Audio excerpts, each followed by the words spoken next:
2021년 1월 13일 수요일 성경 묵상입니다. 본문은 요한복음 1장 6절에서 18절 말씀. 예수 그리스도의 신성과 선제성에 대한 언급으로 본서를 기록한 저자는 이어서 본문에서는 성육신의 신학적 의의와 그 증거자 세례 요한에 대해 말하고 있음을 보게 됩니다. 6절에서 8절은 예수 그리스도의 선구자 세례 요한에 대해 말합니다. 6절, 하나님께로부터 보내심을 받은 사람이 있으니 그의 이름은 요한이라. 보내심을 받은 사람이란 권위 있는 왕이나 창조자로부터 메시지나 임무를 위임받아 파송된 사람을 가리킵니다. 복음서에는 요한이라는 이름을 가진 사람이 두 사람 나타나는데 본서의 저자인 사도 요한과 오늘 본문에 나타나는 세례 요한입니다. 공관복음에서는 혼동을 피하기 위해 후자를 모두 세례 요한이라 기록하는데 본서에서는 그냥 요한이라 기록하고 있음을 볼 수 있습니다. 7절이 세례 요한의 사명을 보여줍니다. 그가 증언하러 왔으니 곧 빛에 대하여 증언하고 모든 사람이 자기로 말미암아 믿게 하려 함이라. 여기 증언, 마르투리안이라는 단어는 사실에 대하여 증명하는 말이라는 뜻입니다.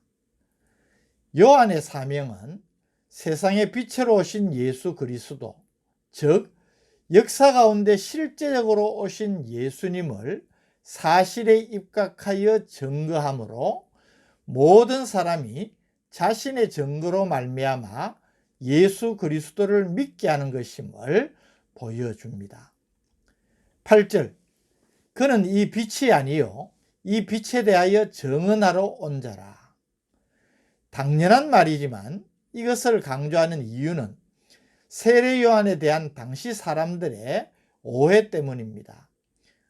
오랫동안 메시아를 기다려왔던 유대인들에게 세례 요한의 등장은 그의 기이한 행적으로 인해 메시아가 임한 것이 아닌가 하는 오해를 하는 사람들이 있었던 것입니다.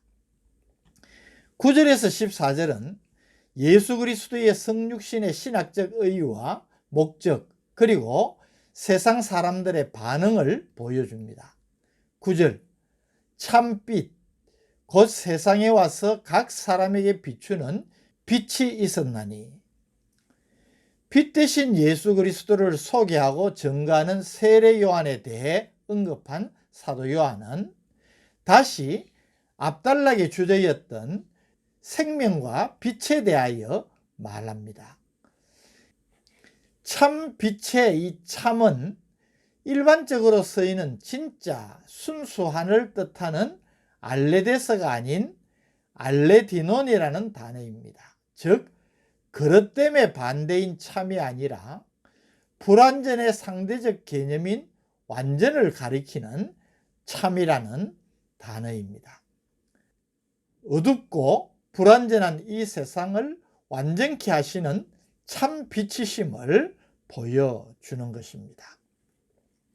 참빛, 곧 세상에 와서 생명의 빛 대신 그리스도께서 어두운 세상의 인류를 구원하시기 위해 성육신하셨다는 사실을 표현한 것입니다. 각 사람에게 비추는 빛이 있었나니, 이 표현은 예수님의 구원 사역의 특징과 능력을 보여주는 표현입니다. 구원은 집단이나 단체가 아닌 각 사람, 즉 한 사람 한 사람이라는 개체적인 의미를 가지는 동시에 모든 시대, 모든 사람에게 그 구원의 빛이 비추어짐을 말하는 것입니다. 10절, 11절은 창조주시요 생명과 빛이신 그분이 오셨지만 그분을 알지 못하고 영접하지 못하는 영적 무지를 지적하고 있습니다. 10절, 그가 세상에 계셨으며 세상은 그로 말미암아 지은 바 되었으되 세상이 그를 알지 못하였고, 자신의 창조주조차 몰라보는 타락한 인간의 죄악상을 표현하는 구절입니다. 11절, 자기 땅에 오매 자기 백성이 영접하지 아니하였으나, 여기 자기 땅은 이스라엘을, 자기 백성은 이스라엘 백성을 가리킵니다. 타락하고 무지한 백성이지만 자기 소유임을 강조하는 것은 자기 백성을 향한 하나님의 사랑과 구원 의지를 보여주는 역설적인 의미가 담겨 있습니다. 12절 13절은 가장 기본적인 구원 원리를 보여줍니다. 영접하는 자, 곧 그 이름을 믿는 자들에게는 하나님의 자녀가 되는 권세를 주셨으니 이는 혈통으로나 육정으로나 사람의 뜻으로 나지 아니하고 오직 하나님께로부터 난 자들이니라. 11절의 영접과 12절의 영접은 사실 원문에서는 단어 자체가 다릅니다. 11절의 영접은 집단적인 영접을 의미하는 파라람바노이고, 12절의 영접은 개인적인 영접을 의미하는 엘라본이라는 단어가 쓰여졌습니다. 생명과 빛으로 오신 구주 예수 그리스도를 영접하는 사람, 즉 예수 그리스도를 믿는 자는 하나님의 자녀가 됩니다. 그리고 그리스도를 믿어 하나님의 자녀가 되는 방법 외에는 어떠한 구원의 길이 없음을 세 번의 부정을 통해, 즉 혈통으로도 안 되고 육정으로도 안 되고 사람의 뜻으로는 결코 구원받을 수 없음을 말하고 오직 하나님의 은혜임을 강조하는 표현입니다. 14절, 말씀이 육신이 되어 우리 가운데 거하심에 우리가 그의 영광을 보니 아버지의 독생자의 영광이요 은혜와 진리가 충만하더라. 이 14절은 요한복음의 서문이라 할 수 있는 1절에서 18절의 절정입니다. 그리고 기독교를 보여주는 핵심 구절로 그리스도의 신성을 보여주는 1절과 함께 그리스도의 인간되심, 즉 성육신하신 인성을 말하므로 신성과 인성을 지니신 그리스도의 본성을 분명하게 보여주는 구절입니다. 15절에서 18절은 예수 그리스도에 대한 세례 요한의 증언을 보여줍니다. 15절, 요한이 그에 대하여 증언하여 외쳐 이르되 내가 전에 말하기를 내 뒤에 오시는 이가 나보다 앞선 것은 나보다 먼저 계심이라 한 것이 이 사람을 가리킴이라 하니라. 우리가 다 그의 충만한 데서 받으니 은혜 위에 은혜라. 여기 충만, 플레로마토스라는 말은 차고 넘치는 부족함이 없는 완전한 분량을 의미합니다. 그리스도의 은혜는 충만하여서 성도가 온전히 그리스도를 의존할 때에 끊임없이 계속적으로 그로부터 오는 은혜를 받는다는 것을 표현한 것입니다. 17절, 율법은 모세로 말미암아 주어진 것이요 은혜와 진리는 예수 그리스도로 말미암아 온 것이라. 18절, 본래 하나님을 본 사람이 없으되 아버지 품속에 있는 독생하신 하나님이 나타내셨느니라. 창조 이후에 아무도 하나님을 본 사람이 없습니다. 그런데 예수 그리스도의 성육신으로 말미암아 하나님께서 자신을 나타내신 것임을 말하고 있습니다.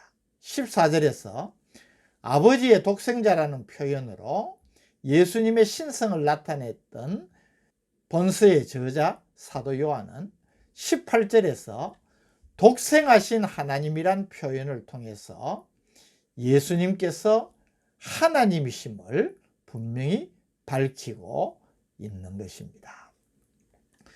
오늘 본문을 통하여서 세례 요한의 삶의 목적과 그가 증거하는 메시지의 목적을 보게 됩니다.